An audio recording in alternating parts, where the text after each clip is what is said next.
नमस्कार मित्रांनो. आज मी तुम्हाला सुरेश नावाच्या एका आपल्या वाचक मित्राने पाठवलेली कथा सांगणार आहे आणि ही कथा मी त्यांच्या शब्दामध्ये तुमच्यासमोर सादर करणार आहे. नमस्कार, माझं नाव सुरेश. आता सुरुवातीला मी तुम्हाला माझ्याविषयी थोडीशी माहिती देतो. मी पेशानं एक ड्रायव्हर आहे. मी एका मध्यमवर्गीय कुटुंबातला आहे. माझ्याकडे स्वतःची अशी कोणतीही गाडी नाही. मी बदली ड्रायव्हर म्हणून काम करतो. आता ज्या लोकांना बदली ड्रायव्हर ही संकल्पना माहीत नसेल त्यांच्यासाठी मी सांगतो. मी भाडेतत्वावर कुणाच्याही गाडीवर ड्रायव्हर म्हणून कामाला जायचो. आता त्या दिवशी संध्याकाळी 8 वाजता मी माझ्या घरामध्ये बसलेलो होतो. त्यावेळी मला चौधरी नावाच्या एका माणसाचा फोन आला आणि त्यांनी मला सांगितलं की उद्या सकाळी त्यांना 3-4 दिवसासाठी कर्नाटकमध्ये जायचं आहे. त्यांचा पत्ता घेऊन मी पुन्हा फोन ठेवला. दुसऱ्या दिवशी सकाळी मी माझं सगळं लवकर आवरलं आणि मी घरातून बाहेर पडलो आणि साधारणतः 1 तासाभरामध्येच मी बसने त्या चौधरी नावाच्या माणसाच्या घरी जाऊन पोचलो. चौधरी हे बहुधा कोणते तरी अधिकारी असावे. त्यांचं घर एकदम प्रशस्त होतं. आता जसा मी त्यांच्या घरी पोचलो तसे चौधरी बाहेर आले आणि त्यांनी इनोवा गाडीची चावी माझ्याकडे दिली आणि ती गाडी गेटच्या बाहेर काढायला सांगितली. चौधरी कुटुंब गाडीमध्ये बसलं आणि आम्ही पुन्हा तिथून निघालो. चौधरींना कर्नाटकमध्ये ज्या ठिकाणी जायचं होतं त्या ठिकाणी जायला साधारणतः 8 ते 9 तासाचा वेळ लागणार होता. सकाळी 8 वाजता आम्ही घरातून बाहेर पडलेलो होतो. अंदाजे आम्ही संध्याकाळी 5 ते 6 वाजेपर्यंत तिथं पोचणं अपेक्षित होते. पण बरोबर अर्ध्या रस्त्यावर गेल्यानंतर अचानक पावसाला सुरुवात झाली आणि तो पाऊस एवढा मुसळधार होता की त्या पावसामध्ये गाडी चालवणं शक्य नव्हतं. मधला रस्ता जरा डोंगर खोऱ्यांचा होता. त्यामुळं चौधरींनी मला गाडी थांबवायला सांगितलं आणि शेवटी मी तरी काय बोलणार. मी एक ड्रायव्हर होतो. त्यांनी मला गाडी थांबवायला सांगितली की मी गाडी रस्त्याच्या बाजूला घेऊन एका पेट्रोल पंपाजवळ थांबवली आणि जवळजवळ 2.5 ते 3 तास तो मुसळधार पाऊस चालूच होता. साधारणतः 5 वाजता तो पाऊस कमी झाला आणि आम्ही पुढच्या प्रवासाला लागलो. अजून पण पुढं 150 किलोमीटरचं अंतर बाकी होतं आणि आत्ताच पाऊस झालेला असल्यामुळं मी आता पुढचं ड्रायव्हिंग एकदम सावकाशपणे करत होतो आणि त्यामुळं कर्नाटकातल्या ज्या ठिकाणी आम्ही रात्री 9 वाजता पोचणार होतो तिथं पोचायला आम्हाला रात्रीचे 11:30 वाजले. फायनली 11:30 वाजता मी माझी गाडी एका छोट्या गल्लीमध्ये घातली. त्या गल्लीच्या बाजूला बरीचशी दुमजली घरं होती आणि त्या छोट्या गल्लीतून गाडी मी एका घरासमोर नेऊन थांबवली. तिथं गाडी पार्क करण्यासाठी सुद्धा फारशी जागा नव्हती. दुपारी पण तिथं कदाचित मोठा पाऊस झालेला असावा कारण आजूबाजूला सगळं पाणी साठलेलं होतं आणि त्या गल्लीच्या बाजूला असणारी गटारं तुंबून भरलेली होती. आम्ही सगळेजण आता गाडीतून उतरलो. आमच्या संध्याकाळच्या जेवणाची व्यवस्था तिथंच केलेली होती. त्यानंतर सगळेजण झोपण्याची तयारी करायला लागले. त्या पाहुण्यांनी चौधरीच्या कुटुंबांना राहण्यासाठी वरच्या मजल्यावरची खोली दिलेली होती. तसं चौधरीचं सगळं कुटुंब वरच्या खोलीमध्ये झोपण्यासाठी चाललं. पण तिथं माझ्या झोपण्याची कोणतीच व्यवस्था नव्हती. चौधरींच्याही लक्षात आलं आणि मी चौधरी साहेबांना म्हणालो, साहेब तुम्ही बिनधास्तपणे राहा, मी बाहेर गाडीमध्ये झोपतो, मला काही अडचण नाही. पण चौधरींनी काहीसा विचार केला आणि त्यांच्या पाकिटातून 500च्या 2 नोटा काढून मला दिल्या आणि ते मला म्हणाले, हे बघ सुरेश, झोपत असला तर झोप गाडीमध्ये आणि जरी काही तुला अडचण आली तर इथं आसपास एखादं लॉज बघून तिथं राहा वाटल्यास. तसं मी काही न बोलता ते पैसे घेऊन पुन्हा त्या चौधरीच्या पाहुण्याच्या घरातून बाहेर पडलो आणि त्यांच्या घराच्या समोरच लावलेल्या गाडीमध्ये जाऊन बसलो. गाडीमध्ये बसल्यानंतर थोडा वेळ मी माझ्या मोबाईलमध्ये टाईमपास करत बसलो. गाडीमध्ये खूपच गरम होईल म्हणून मी गाडीच्या काचा थोड्याशा उघड्याच ठेवलेल्या होत्या. पण हळूहळू मला जाणवायला लागलं की दुपारी झालेल्या पावसामुळं आजूबाजूची त्या गल्लीतली गटारं तुंबलेली होती आणि त्याची एक दुर्गंधी त्या उघड्या असलेल्या काचांमधून गाडीमध्ये येत होती आणि त्या उघड्या खिडकींमधून बरेचसे मच्छरसुद्धा गाडीमध्ये आलेले होते आणि ते मच्छर मला चावायला लागलेले होते आणि त्यातच त्या दुर्गंधीमुळं माझं डोकं पण दुखायला लागलेलं होतं. त्यानंतर मी गाडीच्या काचा पूर्णपणे बंद केल्या. पण गाडीच्या काचा बंद केल्यानंतर मला खूपच गरम व्हायला लागलं. मला काय करावं तेच समजत नव्हतं. गाडीच्या काचा उघडाव्या तर दुर्गंधी येत होती, मच्छर पण गाडीमध्ये येत होते आणि काचा बंद कराव्या तर गाडीमध्ये फारच गरम होत होतं आणि तेवढ्या गरमीमध्ये रात्रभर झोपणं पण शक्य नव्हतं. बराच वेळ मी कसा तरी झोपायचा प्रयत्न करत होतो पण मला कसलीच झोप लागत नव्हती.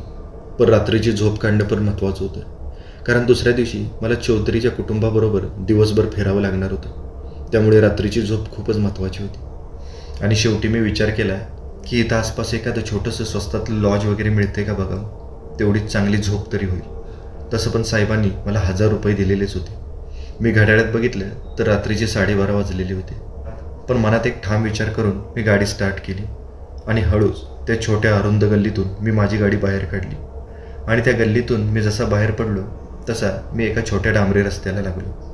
त्या डांबरी रस्त्याच्या उजव्या बाजूला मी माझी गाडी वळवली आणि त्या रस्त्याने मी पुढं चाललो. पण मी जसं जसं पुढं जात होतो तसं तसं हळूहळू घरांची संख्या कमीच व्हायला लागली.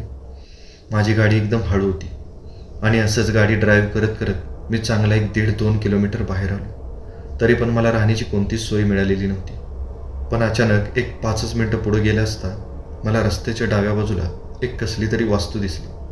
तशी मी माझी गाडी नेऊन त्या वास्तूच्या पुढे थांबवली आणि मी गाडीतून उतरलो. आता त्यावेळी गाडीतून बाहेर उतरून मी ती वास्तू म्हणजे नेमकं काय याचा कानोसा घ्यायला लागलो. ती एकदम छोटीशीच वास्तू होती. साधारणतः 2 खोल्या असाव्यात. पुढे एक छोटासा वरांडा होता. त्यावर काहीतरी लिहिलेलं होतं, पण ते कन्नड भाषेमध्ये लिहिलेलं असल्यामुळं मला ते उमगलं नाही. पण त्या वास्तूची बांधणी बघून माझ्या लक्षात आलेलं होतं की ती एखादी जिल्हा परिषदची छोटीशी शाळा असावी. जसं की आपल्या महाराष्ट्रामध्ये अंगणवाडी असतात तशीच ती तिथली एखादी अंगणवाडी असावी. रात्रीच्या राहण्यासाठी मला ती अंगणवाडी योग्य वाटत होती. पण मला त्या अंगणवाडीच्या बाहेरच्या वरांड्यामध्ये झोपावं लागणार होतं. आणि मी आता माझी गाडी उघडून माझं सामान बाहेर काढणार तेवढ्यात माझ्या मागून मला कुणाचा तरी आवाज आला. तसं मी दचकून मागं वळून बघितलं. त्यावेळी मला माझ्या मागे एक माणूस दिसला. तो माणूस मला कन्नड भाषेमध्ये काहीतरी विचारत होता, पण मला कन्नड येत नव्हतं. त्यामुळं मी हिंदीतूनच त्या माणसाशी संवाद साधला. मी त्या माणसाला म्हणालो, दादा मला कन्नड कळत नाही, प्लीज हिंदीमध्ये बोला. तसं तो माणूस मला हिंदीमधून म्हणाला, भाऊ कोण आहे तुम्ही आणि इथं काय करताय रात्रीचं? तसं मी त्या माणसाला म्हणालो, दादा मी महाराष्ट्रातून आलो आहे. मी एक ड्रायव्हर आहे. मला रात्रीचा मुक्काम करायचा होता. गाडीत झोप येत नव्हती म्हणून मी इथं मुक्काम करण्यासाठी काही भेटते का याचा शोध घेत होतो. त्यावेळी मला ही शाळा दिसली म्हणून मी इथंच राहायचं म्हणतोय. तसं तो माणूस मला म्हणाला, भाऊ इथं अजिबात रात्रीचा मुक्काम करू नकोस, तू पटकन इथून निघून जा. तसं मी त्या माणसाला विनंती केली, प्लीज मला आजची रात्र इथं राहू दे. मी तुम्हाला कोणताही त्रास देणार नाही, फक्त मला रात्री झोपण्यासाठी जागा पाहिजे. सकाळी लवकर मी इथून निघून जाईन. पण तो माणूस मात्र ऐकायला तयारच नव्हता. शेवटी माझा नाईलाज झाला. त्यावेळी मी माझ्या खिशात हात घातला आणि माझ्या खिशातली 500 रुपयाची नोट काढून त्या माणसासमोर धरली आणि त्या माणसाला ती नोट देत मी त्याला म्हणालो, दादा हे थोडे पैसे घ्या आणि मला काहीतरी मदत करा. आता त्या माणसानं पैसे बघून थोडा वेळ विचार केला आणि माझ्या हातातली ती 500ची नोट घेतली. त्यानंतर तो माणूस मला म्हणाला, भाऊ ठीक आहे, तू इथं 2-3 दिवस राहू शकतोस, पण एक लक्षात ठेव, तू फक्त इथं रात्रीच राहायचंस आणि सकाळी लवकर इथून निघून जायचं. कारण सकाळी जर तुला कोणी इथं बघितलं तर मी प्रॉब्लेममध्ये येऊ शकतो, कारण या शाळेची देखभाल करण्याची जबाबदारी माझ्याकडे आहे. तसं मी त्या माणसाला वचन दिलं की मी सकाळी लवकर इथून निघून जाईन. त्यानंतर त्या माणसानं त्याच्या खिशामध्ये हात घातला आणि त्या खिशातून एक चाव्यांचं पुडकं काढून ते माझ्याकडे दिलं आणि त्यातली एक चावी दाखवत तो मला म्हणाला, भाऊ ही या डाव्या बाजूच्या खोलीची चावी आणि एक गोष्ट लक्षात ठेव, फक्त ही डाव्या बाजूचीच खोली तू वापर. तसं मी ते चाव्याचं पुडकं माझ्या हातात घेत त्या माणसाला म्हणालो, दादा तुम्ही काही काळजी करू नका, मी फक्त ती डाव्या बाजूचीच खोली उघडेन. त्यानंतर तो माणूस पुन्हा निघून गेला. मी पटकन त्या डाव्या बाजूच्या खोलीजवळ गेलो आणि त्या माणसानं मला दाखवलेल्या चावीनं ते कुलूप खोललं. त्यानंतर मी गाडीतली माझी पिशवी बाहेर काढली. त्यामध्ये माझा सगळा बिछाना वगैरे होता. मी ती बिछाण्याची पिशवी त्या डाव्या बाजूच्या खोलीमध्ये घेऊन गेलो आणि खोलीचा दरवाजा लावून मी माझा बिछाना अंतरला. त्या खोलीमधली लाईट पण मी ऑन केलेली होती. आता त्या खोलीमध्ये बिछाना टाकून मी माझं अंग टाकलं. रात्रीचे 1:45 वाजत आलेले होते. दिवसभराच्या थकव्यामुळं मला लगेचच झोप लागली आणि मी चांगला गाढ झोपलो.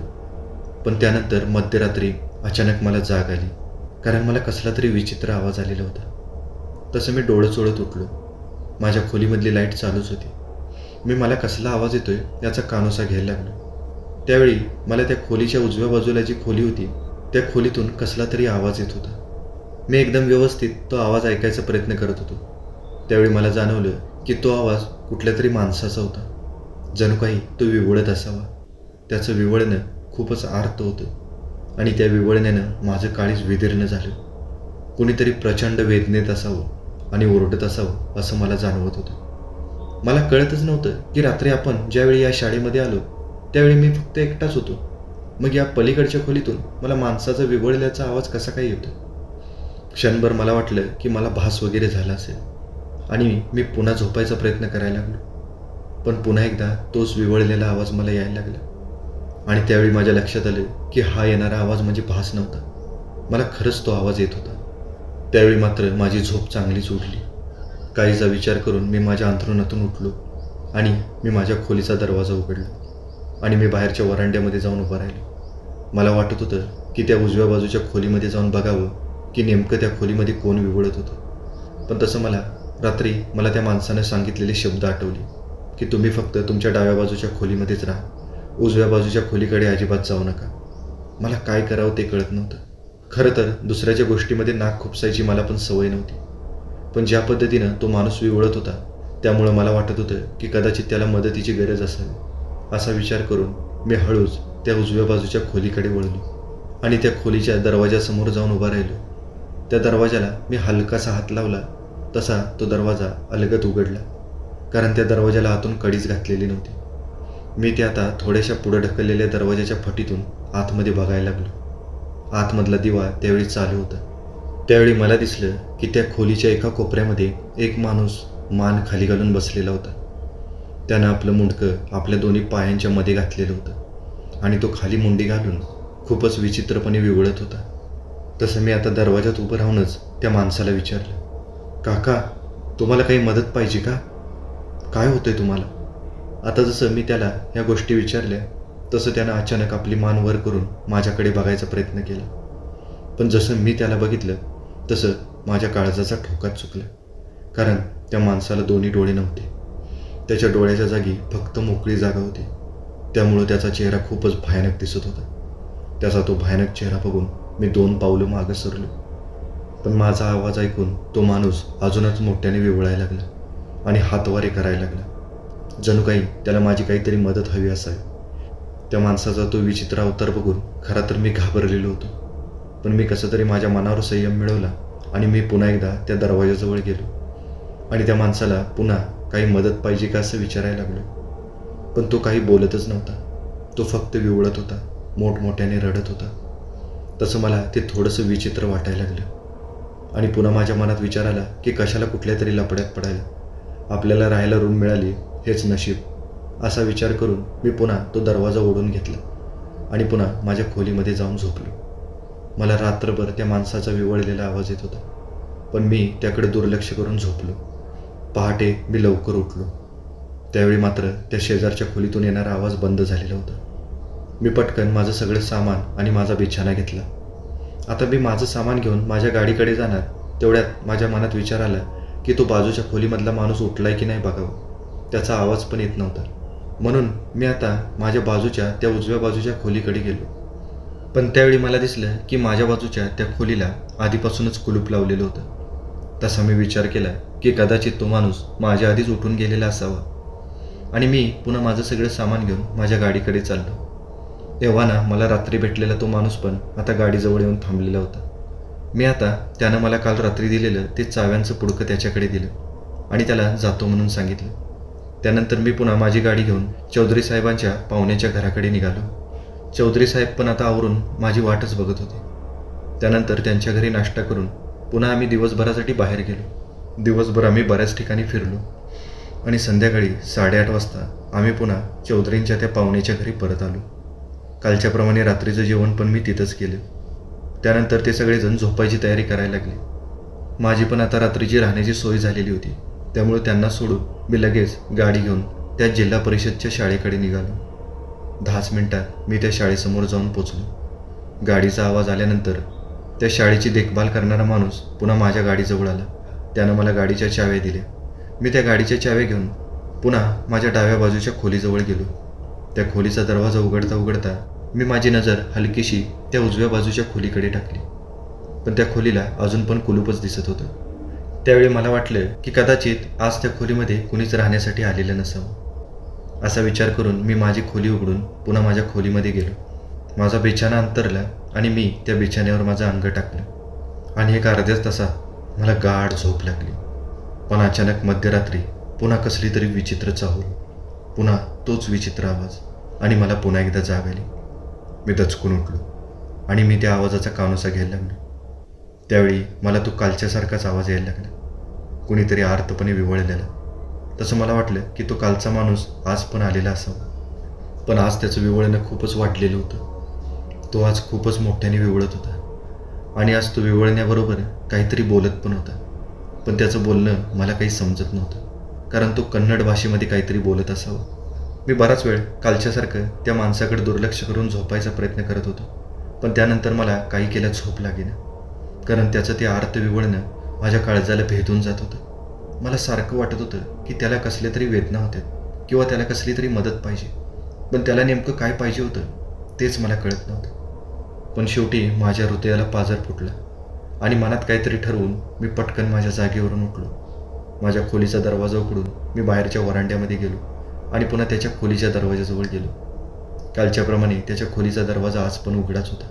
मी त्याच्या खोलीचा दरवाजा उघडून आता चांगला आतमध्ये गेलो. जाताना मी माझा बिछाना पण माझ्यासोबत नेलेला होता. त्याच्या खोलीमध्ये गेल्यानंतर मी त्या माणसाच्या बाजूलाच माझा बिछाना अंतरला आणि माझ्या बिछाण्यावर बसून मी त्या माणसाचं एकदम व्यवस्थित निरीक्षण करायला लागलो. पेहरावरनं तर तो माणूस तुमच्या आमच्यासारखा एकदम नॉर्मल वाटत होता. खरं तर त्या माणसाचं बोलणं मला कळत नव्हतं आणि माझं पण बोललेलं त्याला कळणार नव्हतं. म्हणून मी त्या दिवशी हिंदीमध्ये त्या माणसाला विचारलं, भैया क्या हुआ, आपको दर्द हो रहा है क्या? तसं त्या माणसानं दचकून माझ्या दिशेला बघितलं. खरं तर त्याला डोळे नसल्यामुळं तो मला बघू शकत नव्हता. पण माझ्या आवाजाच्या दिशेनं त्यानं आपली मान वळवली आणि तो माझ्या दिशेने हातवारे करायला लागला. तसं मी हळूहळू त्याच्या जवळ गेलो. मला खूपच भीती वाटत होती, पण मला पण जाणून घ्यायचं होतं की त्याला कसली मदत पाहिजे. आता जसं मी त्याच्या जवळ गेलो तसं त्याच्या हाताला माझा स्पर्श झाला. तो माझ्या डोक्यावरून माझ्या खांद्यावरून हात फिरवायला लागला. त्यानंतर त्यानं इशाऱ्यानेच त्याला पाणी प्यायचं असल्याचं सांगितलं. तसं मी पटकन माझ्या जवळची बॉटल त्याच्या हातामध्ये दिली. तसा तो आदाशासारखा घटाघट ते पाणी प्यायला लागला. त्यानं जवळजवळ पूर्ण बॉटल मोकळी केली. तो असा काही पाणी पिला होता जसं काही त्याने बरेच दिवस पाणीच पिलेलं नसावं. आणि ते पाणी पिल्यानंतर त्याच्या चेहऱ्यावर मला एक तृप्तता दिसली. पाणी पिऊन झालं की तो 5 मिनिटात त्याच्या बिछाण्यामध्ये झोपला. त्याचं विव्हळणं आता पूर्णपणे कमी झालेलं होतं आणि त्याचं विव्हळणं कमी झाल्यामुळं मला पण थोडंसं समाधान वाटायला लागलं. मी पुन्हा माझ्या बिछाण्यावर जाऊन झोपायचा प्रयत्न करायला लागलो. त्यानंतर बऱ्याच वेळाने मला झोप लागली. पण त्यानंतर साधारणतः 1 तास 1.5 तास झाला असेल, मला अचानक जाग आली, कारण मला खूपच विचित्र वास यायला लागला होता. एक भयानक दुर्गंधी माझ्या नाकामध्ये शिरलेली होती. तो वास असा होता जसं काही माझ्या आजूबाजूला कसली तरी सडलेली वस्तू असावी. म्हणजे एखादं सडलेलं शेव असतं, एकदम त्याच प्रकारचा तो सडलेल्या मांसाचा वास होता. तो वास एवढा उग्र होता की 2च मिनिटात माझी झोप उडली आणि मी अंथरुणामध्ये उठून बसलो. पण मला आजूबाजूचं काहीच दिसत नव्हतं, कारण माझ्या आजूबाजूला सगळा अंधार होता. बहुधा तिथली लाईट गेलेली असावी. तसा मी पटकन चापचून माझ्या खिशातला मोबाईल बाहेर काढला आणि त्या मोबाईलचा टॉर्च ऑन केला आणि मी त्या टॉर्चच्या प्रकाशामध्ये माझ्या आजूबाजूला बघायला लागलो. आणि ज्यावेळी मी माझा टॉर्चचा प्रकाश माझ्या बाजूला वळवला त्यावेळी पुढचं दृश्य बघून माझ्या पायाखालची जमीनच सरकली. माझं शरीर भीतीने एकदम थंडगार पडलं, कारण माझ्या बाजूला 4 डेड बॉडीज होत्या आणि त्या पण एकदम सडलेल्या अवस्थेमध्ये. त्यातली एक डेड बॉडी एका पुरुषाची, दुसरी एका स्त्रीची आणि बाकीच्या राहिलेल्या 2 छोट्या मुलांच्या होत्या. त्या डेड बॉड्या एवढ्या सडलेल्या होत्या की त्या डेड बॉडींचा अवतार बघण्यासारखा नव्हता. त्यांना आळ्या लागलेल्या होत्या आणि त्या डेड बॉडीच्या डोळ्यातून नाकातून मोठमोठ्या आळ्या त्यांच्या शरीरावर रांगत होत्या. ते भयानक दृश्य बघून माझ्या तोंडातून एक किंकाळी फुटली. मला एक काय बघतोय तेच कळत नव्हतं. काल रात्री आपण ज्यावेळी या खोलीमध्ये झोपायला आलो त्यावेळी इथे एक आंधळा माणूस होता. मग अचानक रात्री इथे या 4 डेड बॉडीज कशा काय आल्या मला काहीच कळत नव्हतं. कितीतरी वेळ माझ्या शरीरावर माझा कंट्रोलच नव्हता. मी वेड्यासारखा थरथर कापत होतो. पण त्यावेळी अजून एक भयानक घटना घडायला सुरुवात झाली. हळूहळू त्या डेड बॉडीजमध्ये मला कसली तरी हालचाल जाणवायला लागली.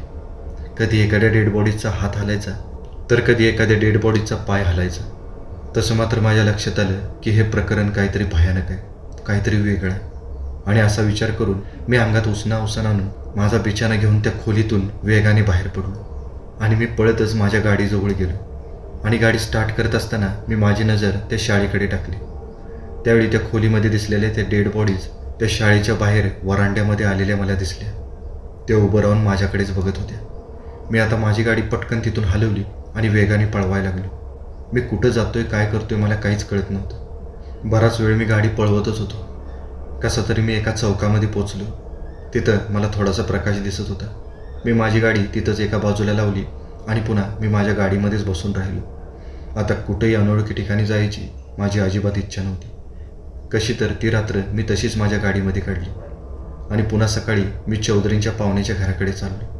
पण त्यावेळी माझ्या लक्षात आलं की त्या शाळेच्या चाव्यांचं पुडकं माझ्याकडेच होतं आणि जाता जाता ते चाव्यांचं पुडकं त्या माणसाला देऊन जावं असा माझ्या मनात विचार आला आणि मी त्या शाळेच्या बाजूला जाऊन थांबलो. त्यावेळी त्या शाळेचे दोन्ही दरवाजे बाहेरून बंद होते. त्यांना कुलपं घातलेली होती. तसा मात्र मी एकदम कन्फ्यूज झालो, कारण रात्री तर मी भीतीनं ते दरवाजे उघडेच सोडून पळालो होतो. मग या खोल्यांना कुलपं कुणी घातली? तसा माझ्या मनात विचार आला की त्या माणसाकडं दुसऱ्या पण चाव्या असतील. पण हा विचार करतोय न करतोय तेवढ्यात तो माणूस पुन्हा माझ्याजवळ आला. तसं मी ते चाव्यांचं पुडकं त्याच्याकडे दिलं. तसं मला वाटलं होतं की तो माणूस मला विचारेल की रात्री तुम्ही खोल्या उघड्या सोडून का गेला, किंवा तुम्ही ती उजव्या बाजूची खोली का उघडली. पण तसं काहीच झालं नाही.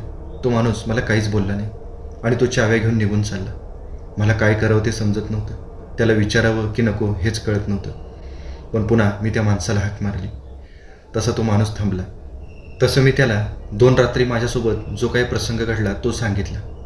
तसं मला त्या माणसाच्या चेहऱ्यावर थोडीशी भीती दिसली आणि तो मला म्हणाला, भाऊ, मी तुम्हाला सांगितलं होतं ना, तुम्ही फक्त त्या डाव्या बाजूच्या खोलीचाच वापर करा. तुम्ही ती उजव्या बाजूची खोली का उघडली?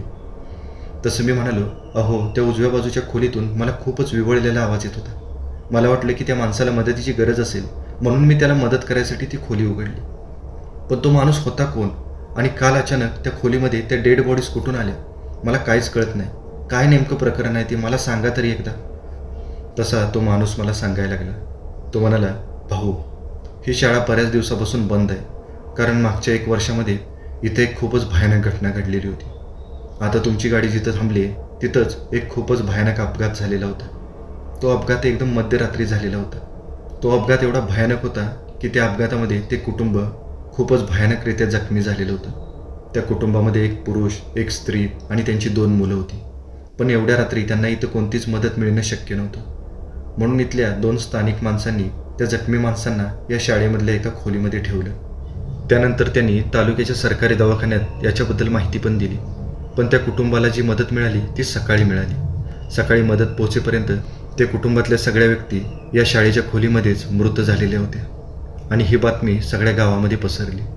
आणि तेव्हापासून या शाळेबद्दल गावातल्या लोकांमध्ये खूपच भीती बसलेली आहे. तेव्हापासून या शाळेमध्ये कुठलीही मुलं येत नाहीत. त्यांचे पालक पण त्यांना इथं पाठवत नाहीत आणि त्यामुळे चालू शाळेला कुलपं घालायची वेळ आली आणि त्या सगळ्या लोकांचा जीव या उजव्या खोलीमध्येच गेलेला होता. म्हणून तेवढ्यासाठी मी तुम्हाला सांगत होतो की तुम्ही त्या उजव्या बाजूची खोली उघडू नका. असं म्हणून तो माणूस निघून गेला. पण मी मात्र वासून सगळ्या गोष्टी ऐकत होतो. बऱ्याच वेळानं मी भानावर आलो आणि मी पुन्हा माझी गाडी स्टार्ट करून पुन्हा चौधरींच्या पाहुण्याच्या घराकडे निघून गेलो.